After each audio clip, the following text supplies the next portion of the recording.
The semester's going well for everyone. I'm really excited to have Mr. Steve Kilgore with us today. Steve is the Senior Vice President for Outpatient and Retail Operations at Mountain States, meaning he's part of the most senior management team there. And at this time of the merger, probably one of the most important positions for the future of this region.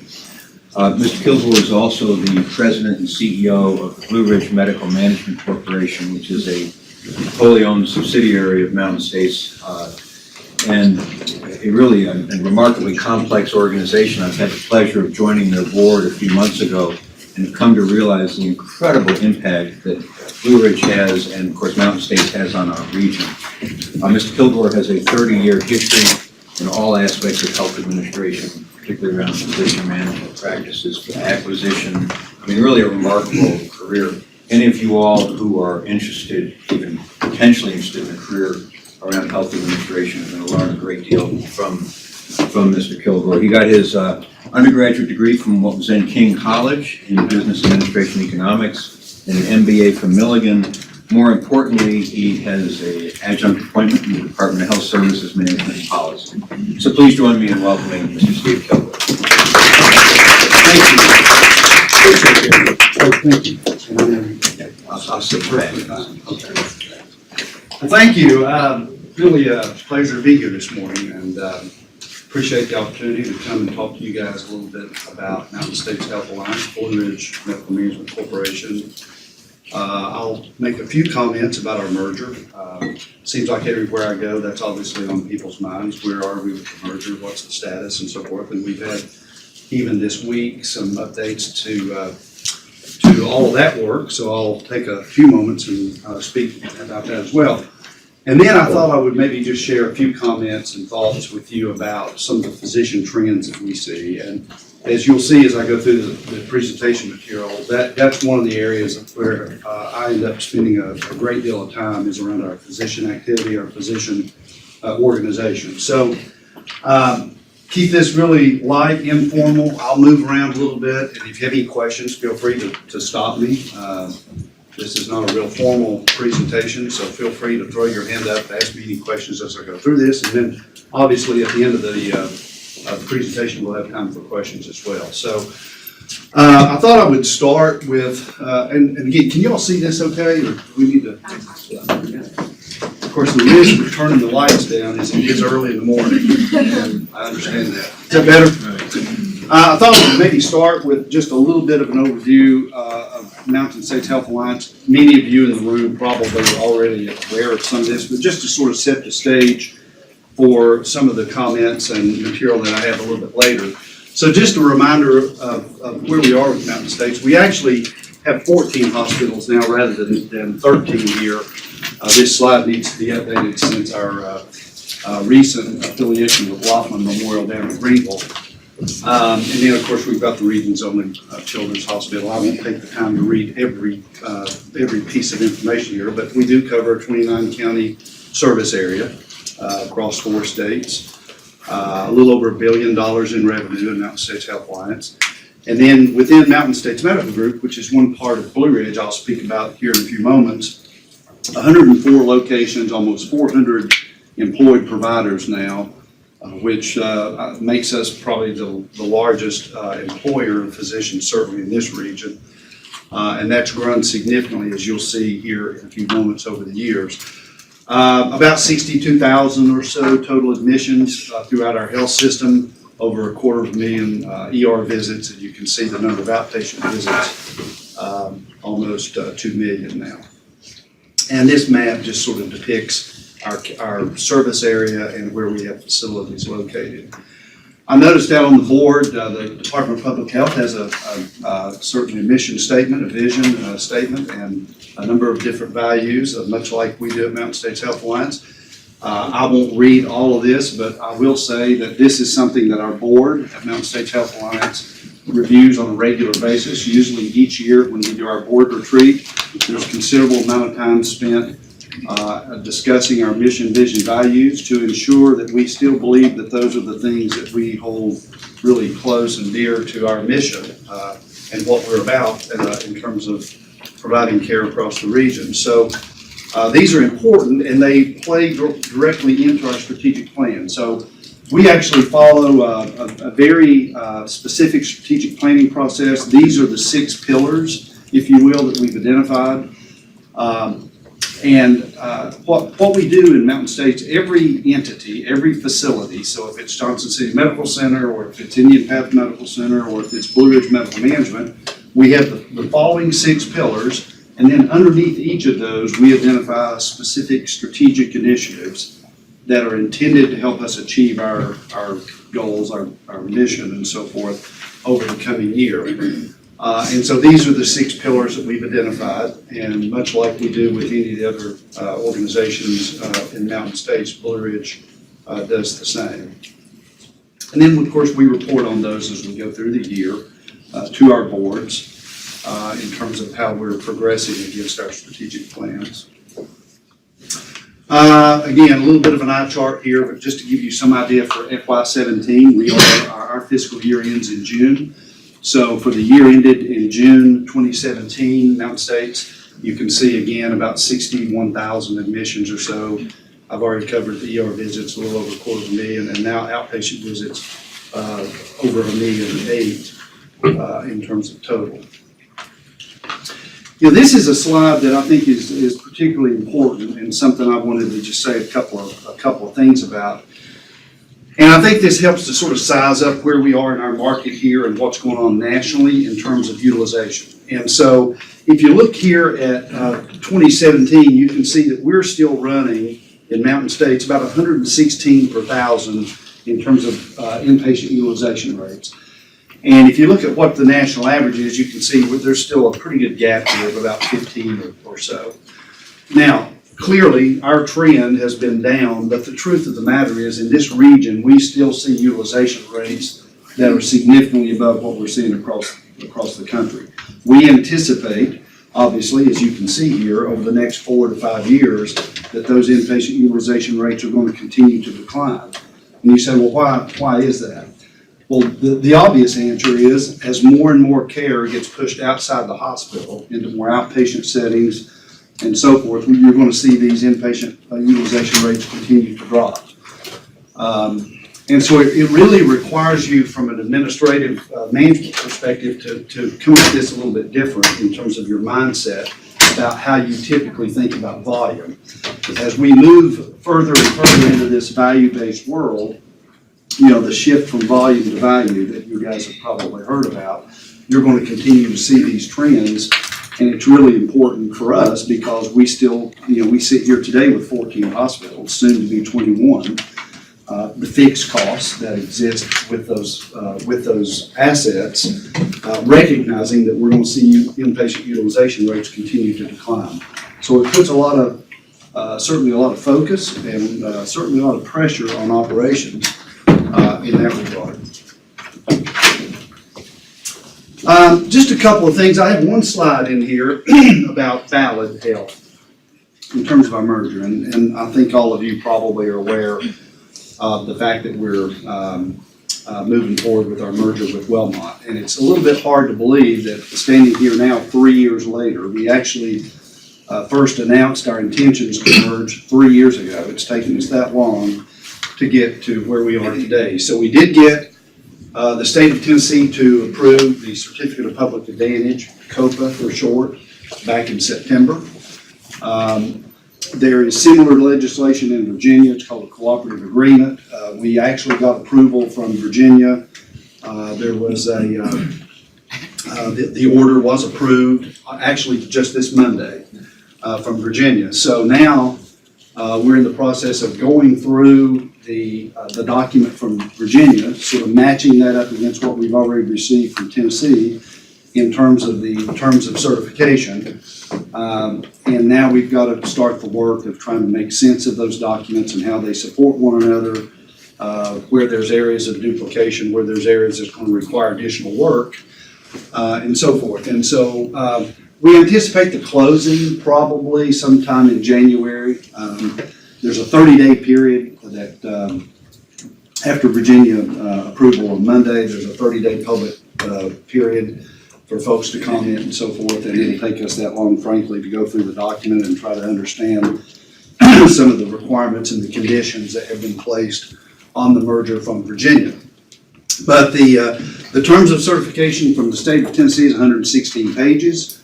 And so if you're really sleepy one night and you're having trouble going to sleep, you can access that document, and trust me, within a few pages you'll be sound asleep. But it's really full of lots of commitments that we have made, along with requirements that the state has made on our on ballot on the new health system in terms of the commitments that we've made.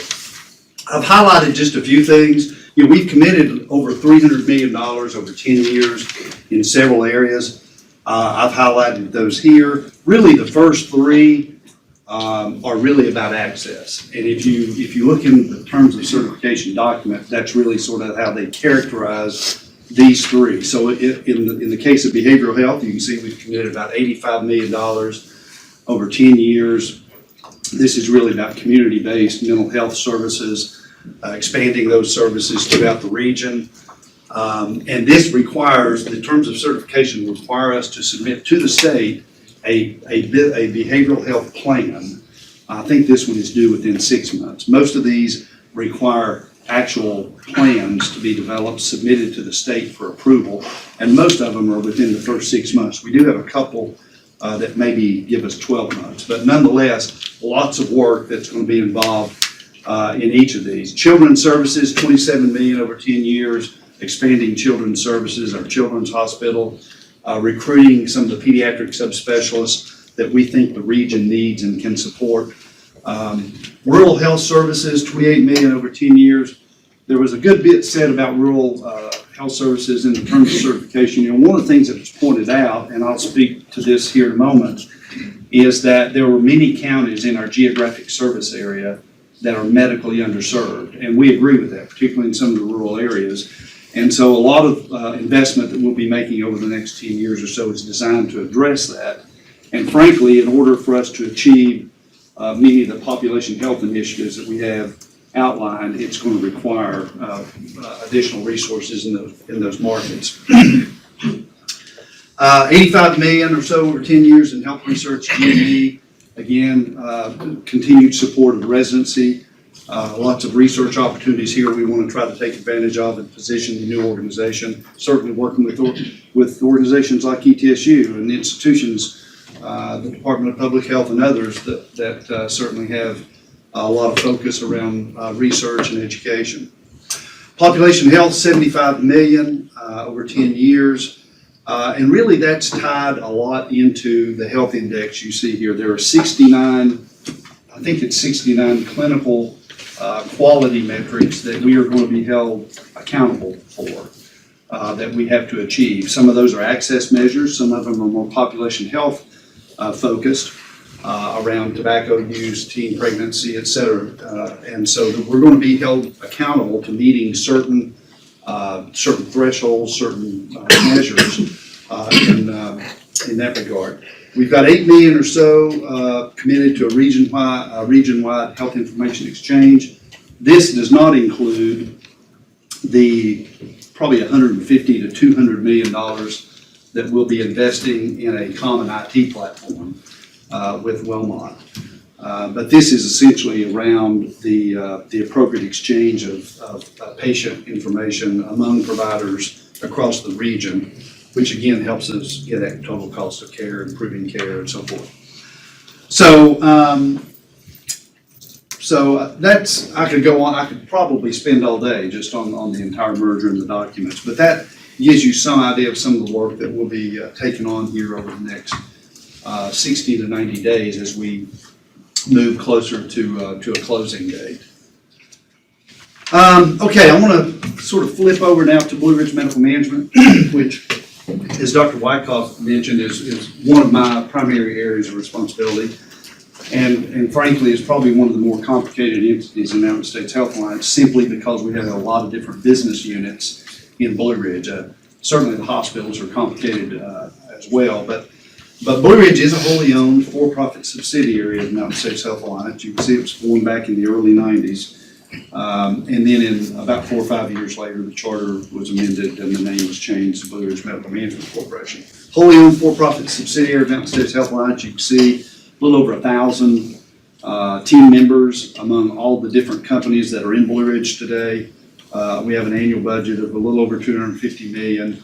And out of the encounters that you saw on the previous slide with Mountain States, out of the 1,000,008 or so, about a third of those are really attributed to our practices in Blue Ridge. So these are a list of the primary entities that make up Blue Ridge today. Obviously, Mountain States Medical Group is one of the primary things and probably the one that you may be most familiar with. So that is our integrated physician network. We have about roughly 400 employed providers, physicians and mid-levels, nurse practitioners, physician assistants, et cetera. Over 100 locations, as you saw a moment ago, and various specialties all over the board.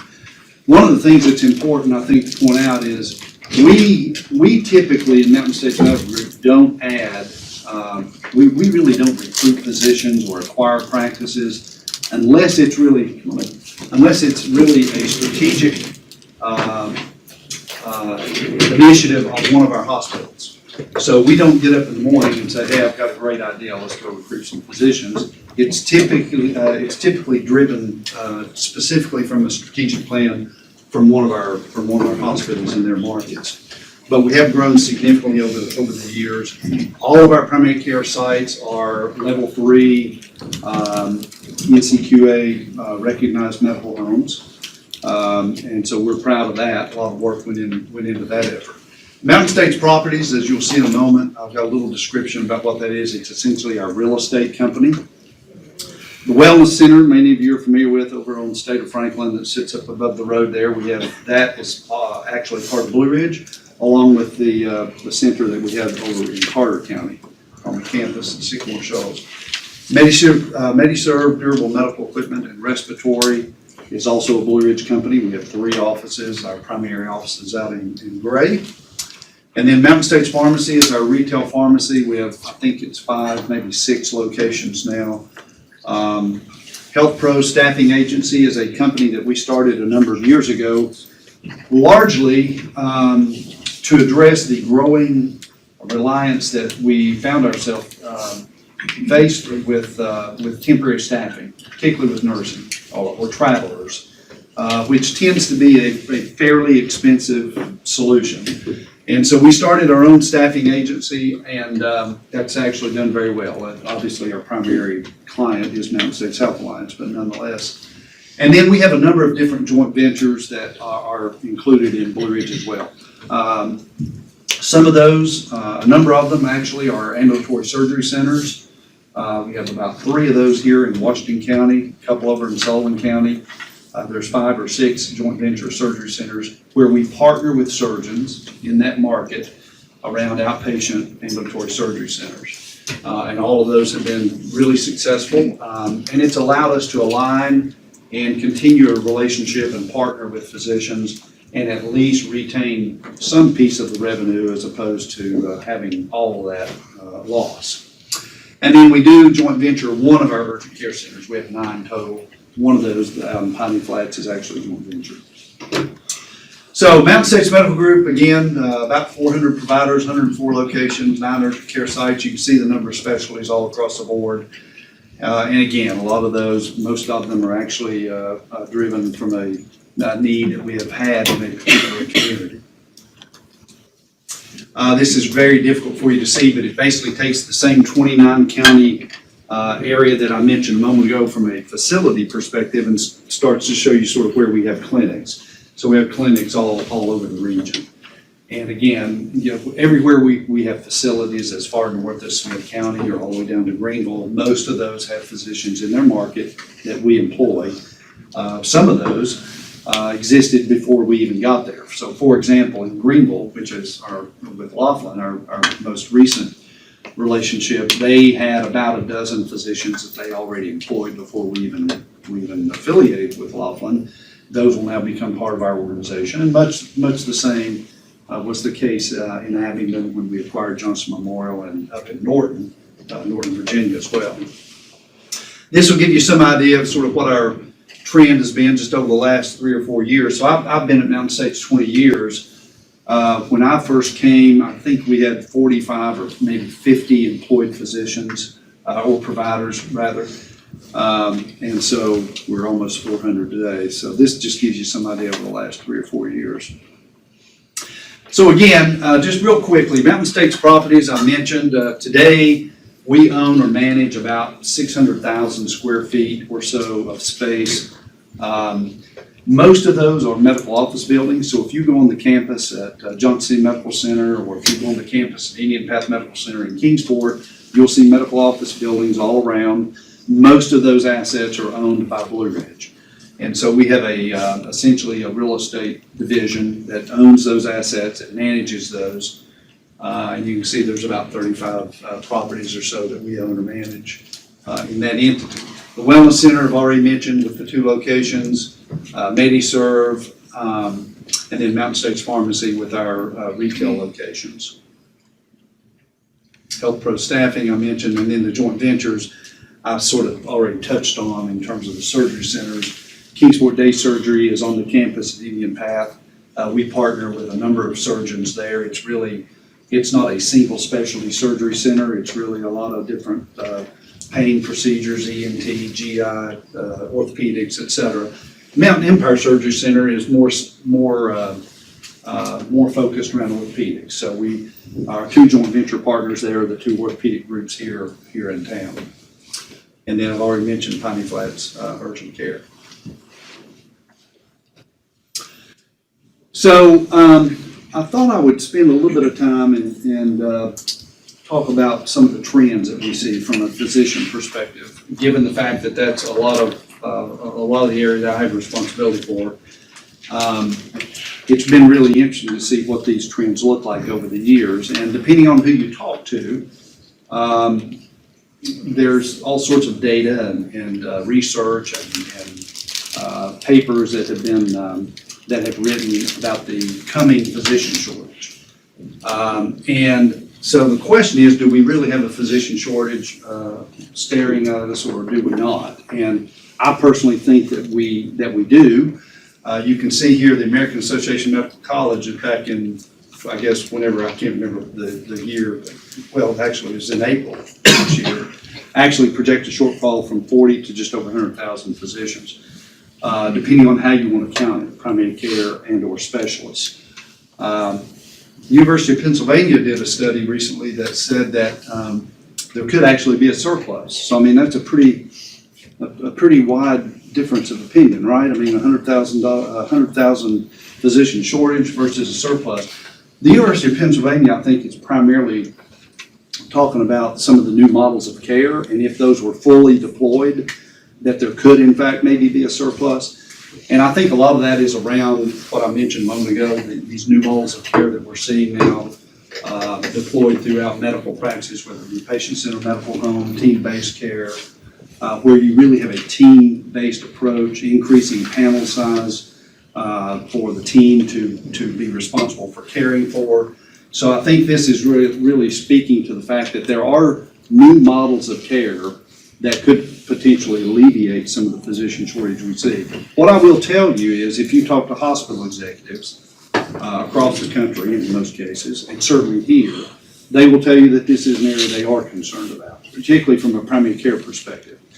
And as we get a little bit further into some of the information here, and I'm sure this is something you all talk a lot about from a population health perspective, who's going to be providing that care? It's going to be primary care providers. It's going to be family physicians, internists, it's going to be nurse practitioners, it's going to be PAs, it's going to be truly this team-based approach where you're really involving other pharmacy, clinical pharmacy, nutritional folks, behavioral, et cetera, really with a focus on managing the entire population across the continuum. And so you can see a vast majority of hospital executives that were surveyed expect a shortage of physicians in the next 10 years. On top of that, what we're seeing is a lot of physicians who have been in practice now for a number of years beginning to cut back for various reasons. Particularly the older physicians and I'll speak to this here in a moment, about their plans to cut back, to maybe pursue other options, taking non-clinical jobs. Some of them are actually retiring. And you say, well, why is that? Well, it has a lot to do with the changes that are going on in the industry, right? I mean, there's increased regulation, the reimbursement landscape is changing, the management hassles that go on with it. Technology, while certainly it's going to be a friend ultimately and can be a real powerful vehicle to help us achieve a lot of the things that we're going to be responsible for, but at least for the older generation, is a real, it's a real burden for them. It's a real hurdle. And so it's creating this burnout factor among a lot of those physicians. So, you know, when you lay this on top of sort of what we see from a recruiting perspective, it's very concerning. On top of that, and you see here with the 2016 graduating students, a large percentage of them have debt. We're seeing the amount of that debt slowly, steadily increase. I guess some could argue it's not even slow, but it certainly is steady. And that is influencing what their decisions are in terms of what they want to pursue relative to practice. I think it puts more pressure on the primary care folks, who are typically not as well paid as the specialists and the subspecialists, as we all know. And so they're looking for ways that they can address this debt burden that they've taken on in a way that that influences their choice, you know, in terms of what they want to go into with their practice. Merritt Hawkins, some of you may know or have heard of Merritt Hawkins, a large recruiting firm. You can see these are the top 8 searches nationally that they, and so there's a common thread that runs through these, right? I mean, there's a lot of primary care folks on here.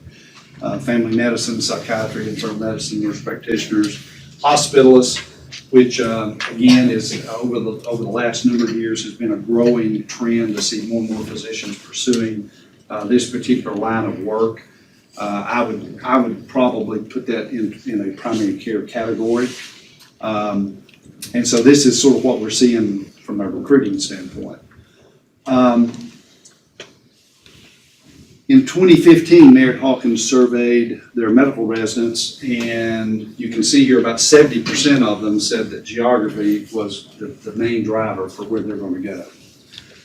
And so, again, I'll bring this back to sort of what we see at Mountain States with the number of rural facilities that we have and the number of rural areas that we're going to be responsible for from a population health perspective.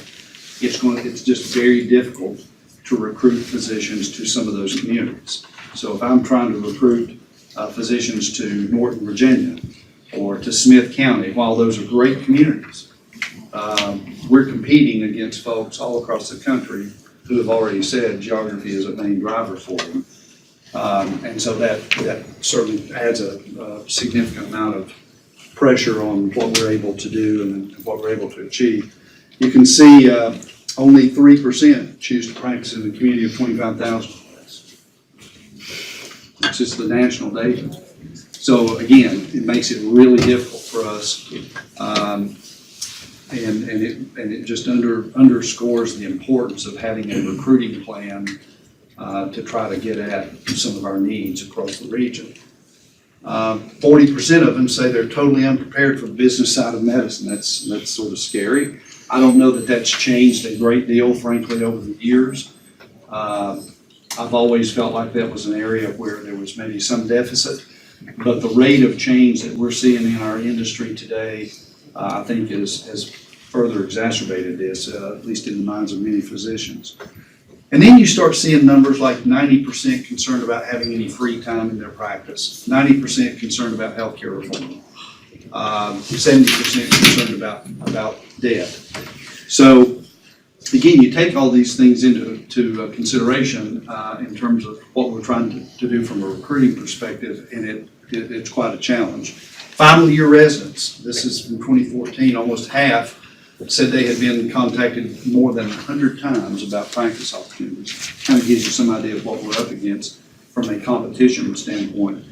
I was just talking to a neurosurgeon that we've been recruiting that has She is completing a fellowship in complex spine reconstruction, extremely well trained, and she's got it narrowed down. We're one of her finalists, but she told me that she had 76 separate offers that she had to sort of to work her way through. Now, I'm guessing, I didn't ask her, but I'm guessing some of those, geography or whatever the particulars might have been, allowed her to narrow that down somewhat, but it just kind of gives you some idea of what you're up against from a recruiting perspective. Another trend, and this is particularly something that we have seen and experienced, I think we'll continue to see this. The number of physician practices owned by hospitals and health systems jumped 86% from 2012 to 2015. You can see the number of physicians employed by hospitals during that same time. Today, I think the stat I saw is 1 in 4 medical practices. 25% of the medical practices in this country today are owned by hospitals or health systems. And I think 40%, the number I saw recently was 40% of physicians who are practicing in the United States are employed by a hospital or health system today. And this is a trend that we've seen over the last several years really gain a lot of momentum. And there's a couple of slides in here about sort of what's underlying that as well in terms of what's driving that, both from a hospital or health system perspective as well as what's driving from the physician perspective. You can see a lot of the hospital folks, executives across the country that are involved in these recruiting efforts and acquisition of practices see this as critical for them to achieve their mission or to implement some of the more value-based arrangements that they're being faced with today from payers.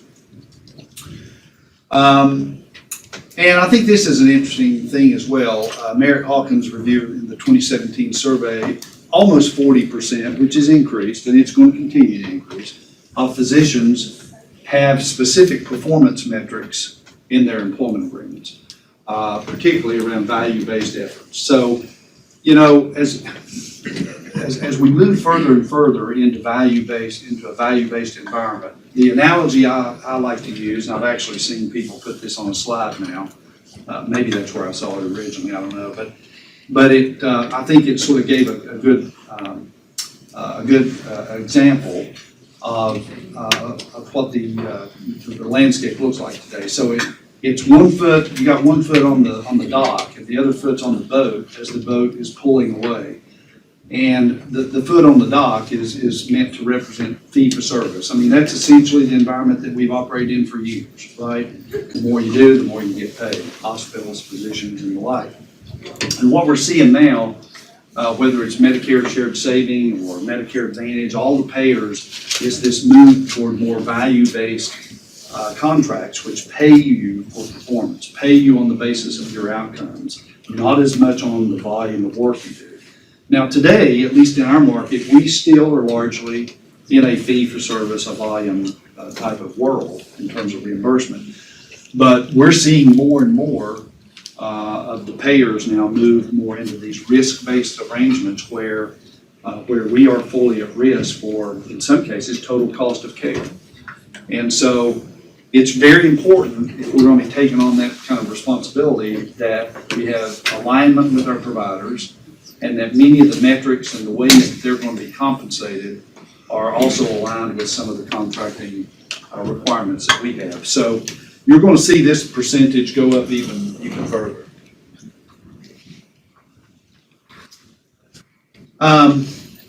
There's 3 things I listed here. There are more, but these are 3 things that I think also are sort of with regard to recruiting.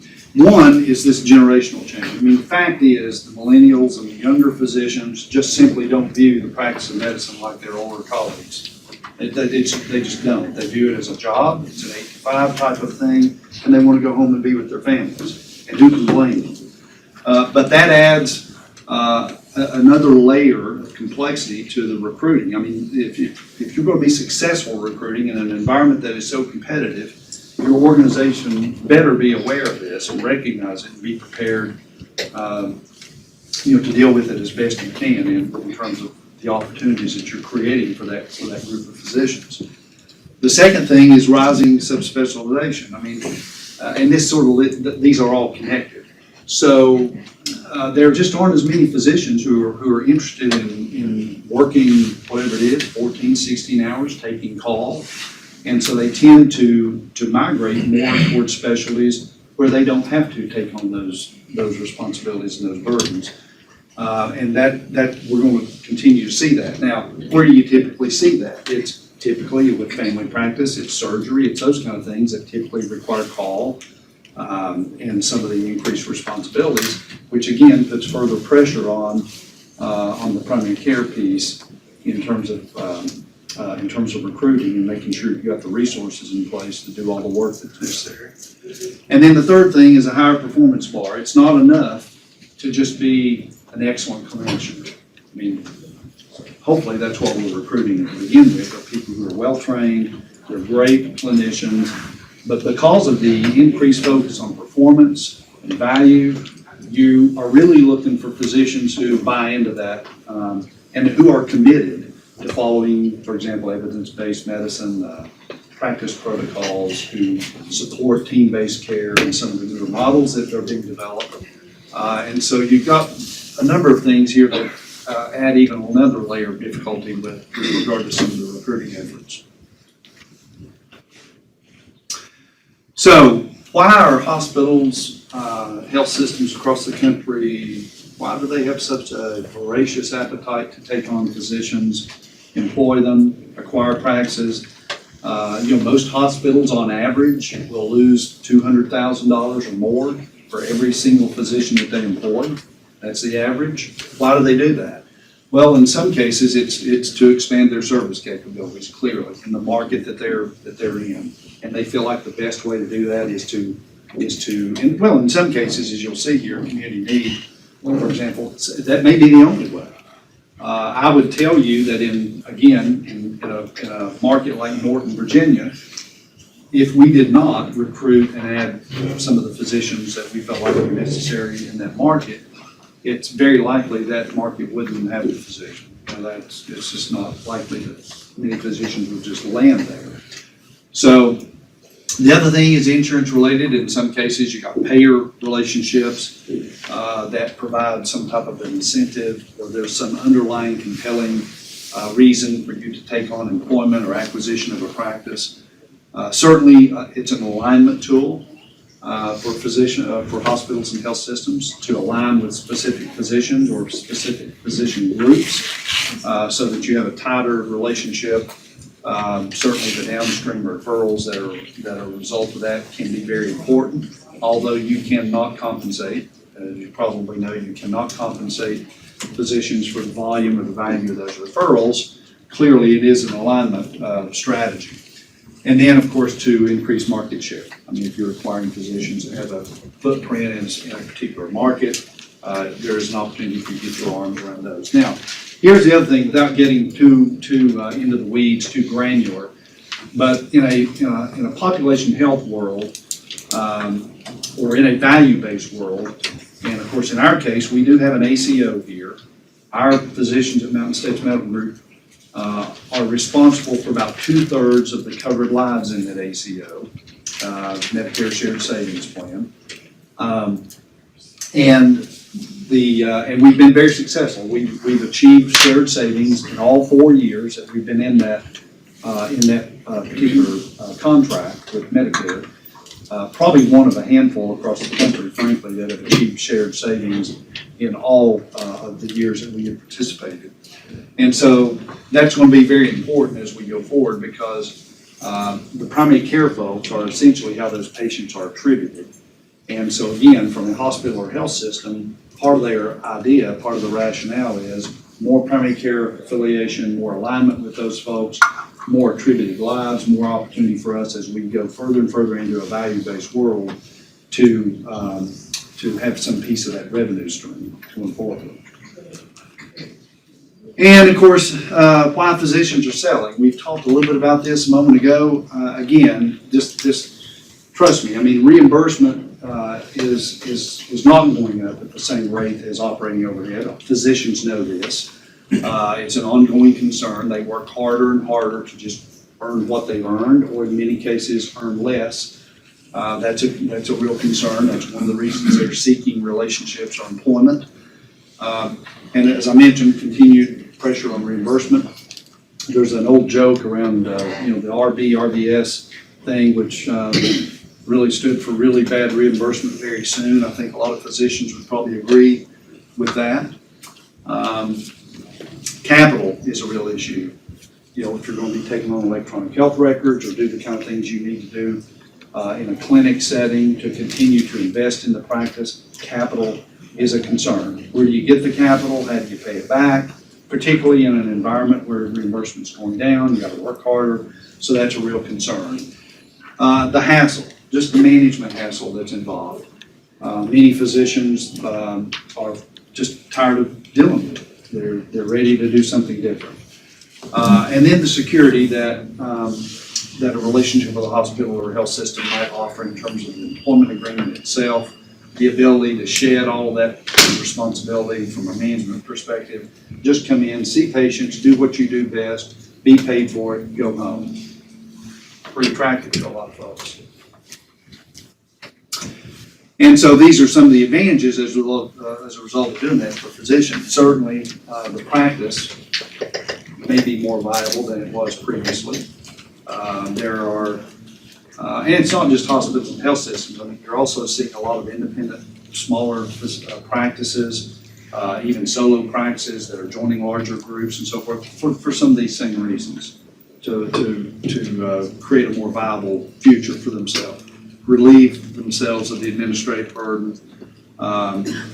It's certainly getting more complicated to make sure that you've got the resources in place to navigate all of these changes. We've got now just recently with CMS and the macro and MIPS responsibility that's going to be, that's actually already in place now in terms of measurement. So, and the stress certainly is a factor.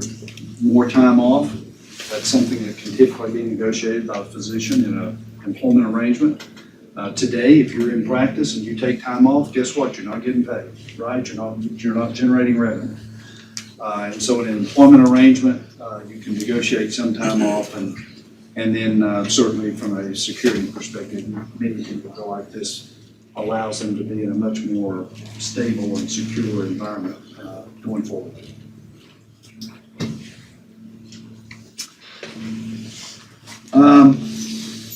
Over the years, I've had a hand in recruiting a lot of physicians, and I've also been involved in acquisition of a lot of practices as well.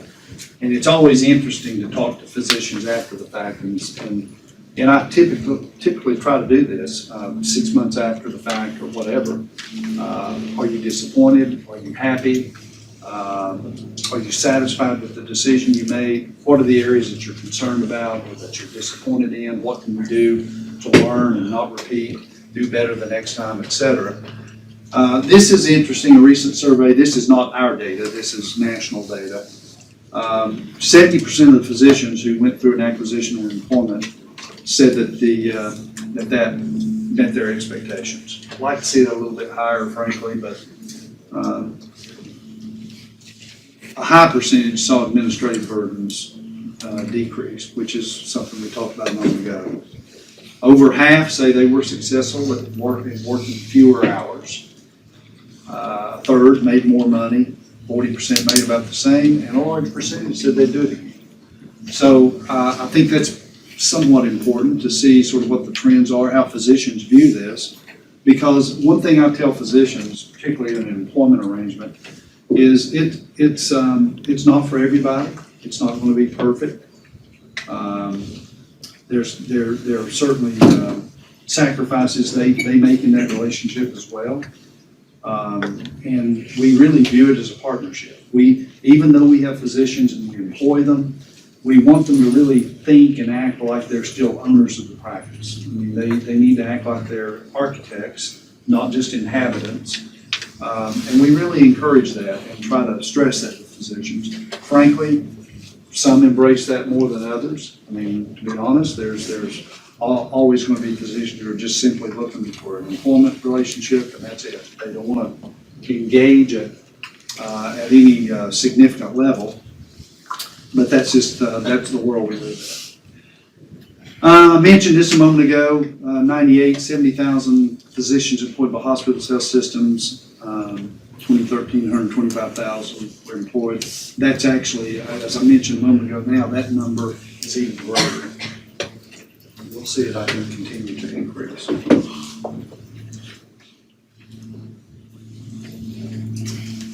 Questions?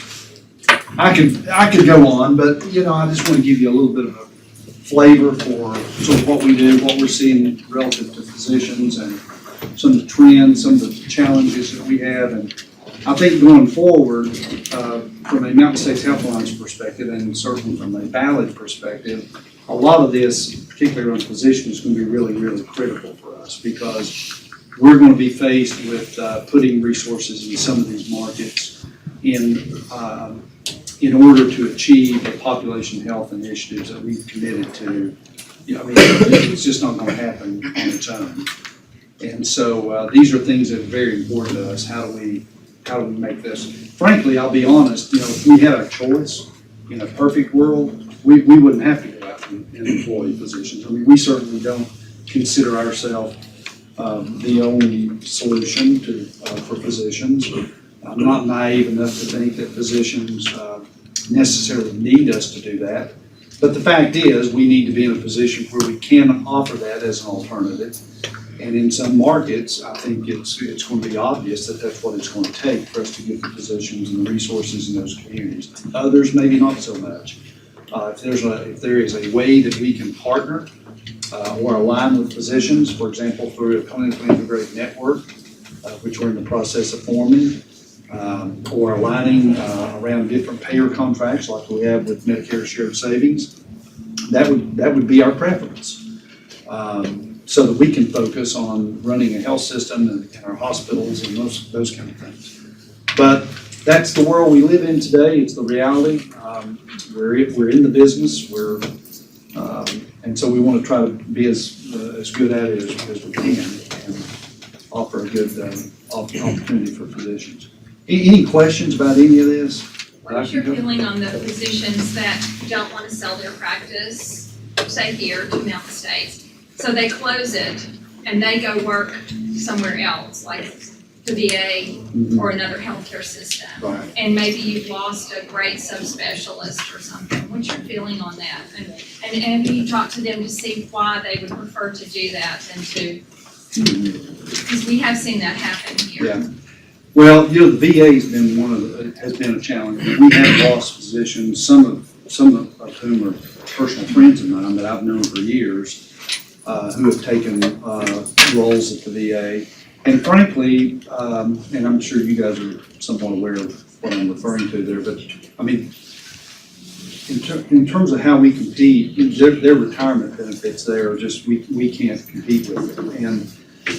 And so when you've got an opportunity to go there and work for whatever period of time it is and be fully vested and all that, it's a very difficult. Now, it's also a very different, as you know, very different practice than it is with what we have to offer. So that's a concern, and I don't think there's anything we're going to be able to do to make that go away. That's just going to be something we're going to have to contend with. In cases where physicians close their practice, they retire, or they do whatever, there have been cases where we've been notified, I've been contacted by physicians that says, hey, I'm going to retire in a year.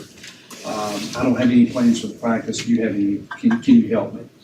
And in some cases, we've helped them with recruiting a new person who could take the practice. In some cases, we've actually helped them with an acquisition of the practice, and we'll just take the patient charts and assign those to another existing practice in our system. So, I mean, I don't think there's one solution. There's not just a cookie cutter we take. It's every situation seems to be somewhat unique. And there are some cases where frankly, we recruit, we make an investment in recruitment, we get folks here, it's moving expenses, it's sign-on bonuses, it's all the things that are required to get people here. And frankly, 2 or 3 years later, for whatever reason, their spouse doesn't like it or whatever, and they pick up and leave. And that's a setback too, right? Because we've made this huge investment, and now we've got folks who are leaving the community for whatever reason, get back closer to family, spouse wants to be in a bigger city or whatever. And so those are just challenges. I don't think there's anything you can do to prevent it. We do everything we can during the recruiting process to ensure that we have a good fit, that people are, folks are going to be happy here. We do all the onboarding, all the orientation. We do everything we can to really integrate them. But that's just a risk that we have. Good question. Yes. What are some of the other issues or concerns that administration has regarding the merger? Well, that's a great question. There's several. Here's what I would say. A couple of things. I've been fortunate to be in this market for most of my career, for most of the 30 years. And by the way, I'm not sure that makes me an expert. It's just, maybe I've survived for 30 years doing different things maybe, but I have seen a lot, and I will tell you that, and I've sort of been on both sides of it. And I'll use level 1 trauma as a good example. There are 5, I think, level 1 traumas across the state of Tennessee, and there are 2 here within a few miles. It literally costs millions of dollars to operate and be successful with level 1 trauma. And if you think about the resources, it's not just the cost of the certification and all that, but it's the resources. It's attracting the quality trauma surgeons that you need to really support a region. And so the duplication that has existed, and competition's good. I mean, don't get me wrong, I'm a big believer, but healthcare is different. I mean, it's very, very capital intensive, and there is no question, I've seen it, the amount of money that has been spent in this region, in many cases, to do nothing more than duplicate and just this competitive nature that we've had. I'm not sure a lot of that has created value, frankly. And there's multiple examples of that. And that's one of the reasons, frankly, that, not the only, but one of the reasons that this merger was even pursued. So I think some of the concerns are, now that we've got the terms of certification, now that we have Virginia's document, which we're still just trying to go through since we just got it Monday, is how we're going to be successful, is how are we going to now merge 2 health systems, make all the decisions, merging 2 cultures, and all of those kind of issues, and then meet the requirements and the commitments that have been outlined in the documents from the state, both Tennessee and Virginia. I mean, it's going to be it's a huge undertaking, and I would say that's probably where my concern would start, and certainly most folks. And if you go through and look at the Population Health Index, and by the way, I think the document it's a public document. I think you can go to Tennessee.gov or Department of Health or whatever and get it. And when you start reading through the population health and the quality metrics that we're going to be held accountable for, and there's pass-fail. I mean, there's a pass-fail score on those. And so when you start looking at all those, it's pretty significant. And so we have made significant commitments, and it's going to be very important that we are in a position where we can be successful. And to do that, it's going to require a tremendous amount of work. When you think about the market that we cover here and the geographic service area that we have responsibility for, so that would be where I would start with the concern. How did you all come up with your fiscal year, starting and ending dates, and is that gonna change with the merger? Because I know some people start in August and then other people start in January. Yeah, I don't know the answer to that. It existed when I came, and I do see a lot of organizations that have a July to June fiscal year. There are obviously many have calendar years. I don't I have not heard anything to suggest that that will change going forward. It might, but I guess the finance folks will help make some of those decisions. I mean, if there's some compelling reason to revisit that, I'm sure they will. Otherwise, my guess is they leave it alone. Yes. With the decommissioning process, or sorry, with the merging process, is there gonna be a decommissioning process, or will all of the buildings still be occupied? Yeah, another great question. And so we have committed in the, part of our commitment is that we, particularly Johnson City Medical Center, Bristol, Holston Valley, will remain acute care, tertiary type facilities. We do have certain things that we have pre-approval from the state to consolidate. And so some of those things were urgent care centers, for example, where we have lots of duplication with Wellmont, ambulatory surgery centers, some duplication in some of the rural markets. But for the most part, we're committed to maintain those facilities for a period of time. And if we choose to repurpose those in some form or fashion, we have to give appropriate notice and seek approval from the state and present a plan for doing so. Along those same lines, we've committed to not terminate without cause any team member in those rural facilities for a period of time. We also can't transfer those folks more than 30 miles for a period of time. So, I mean, we've made some pretty significant commitments. And again, I mean, if you think about it, that makes sense. I mean, the states, they understand the fact that we're going to have to consolidate some over a period of time. Their concern, and part of what they've written into these agreements, is obviously some commitment on our part to not just right out of the gate start slashing and eliminating and closing and so forth. So and we understand that, and we've agreed to those terms. So now in certain markets, and by the way, a lot of those decisions have not been made. You know, so we get questions all the time. Well, where is the level 1 trauma center going to be? Is it going to be in Kingsport or Johnson City? I don't know.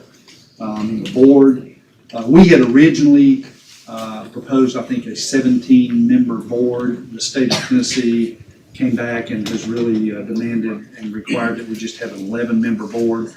That board,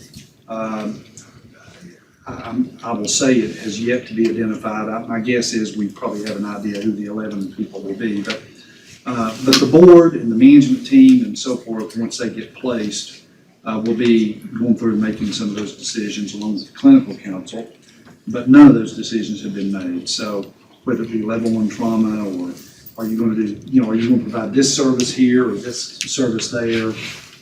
Those are going to be big decisions. And you can imagine that they're going to be emotional decisions in many cases too in the communities. So, does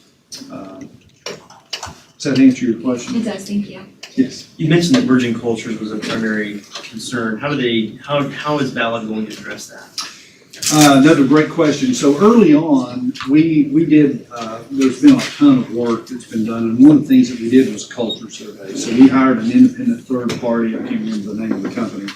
They came in and essentially did a culture survey of the two organizations. And then they presented those findings to both our board and Wellmont's board. And the idea was to try to identify areas from a cultural perspective where there were significant gaps or things that from a management perspective we really need to pay attention to in an effort to try to more effectively merge the cultures. And to be honest with you, there weren't a lot of differences. I mean, I think there's a little bit of a, in fact, I would say this, again, having spent 30 years here and knowing both systems and all, I think a lot of times folks think there are more differences in terms of the culture between the two than there really are. At the end of the day, most people from both places go to work in the morning and they do the same thing. They take care of patients. You know, they try to heal patients. They try to provide care to patients and their families. And I'm not sure there's a whole lot of difference in them. You know, the commitment that both organizations have in that regard, I think, is very similar.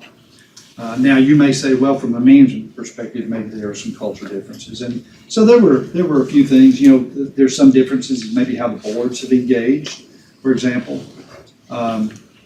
But to be honest, what we found was essentially what I thought we would find, which is many more similarities than there were differences. But there was a specific effort made to address that. So that's a good question. Moving forward, are they doing anything? Resurveying? Yes, so that same firm will be engaged going forward. And again, there have been functional work groups that were established a couple of years ago around certain pieces of work related to mergers. So for example, I chair 2 of the functional work groups. One of them is physician operations and the other is retail operations. And so from an HR perspective, I mean, there's all these different functional work groups that involve people from both organizations, and they've tried to go through and identify, here are the things that we really need to be ready to achieve at closing. And then post-close, going forward, what are some of the initiatives that we need to be concerned with and so forth. And that, for example, is one thing, I can't remember if it's an HR functional work group or whatever, but yes, they'll be engaged going forward.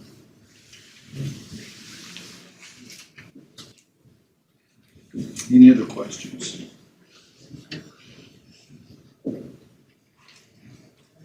Yes.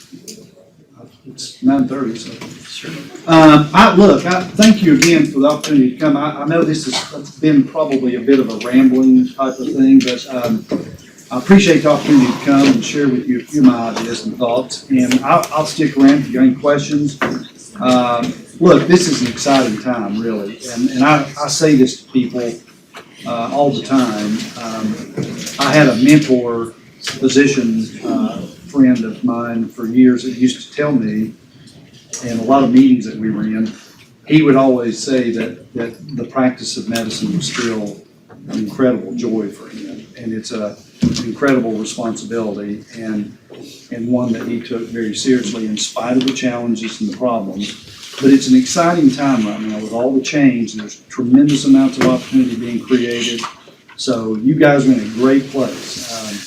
And if I can do anything to help you or answer any questions, I'm more than happy to do it. And I wish you the best, and thank you again for the opportunity to be here today. Thank you, Ray. Thank you.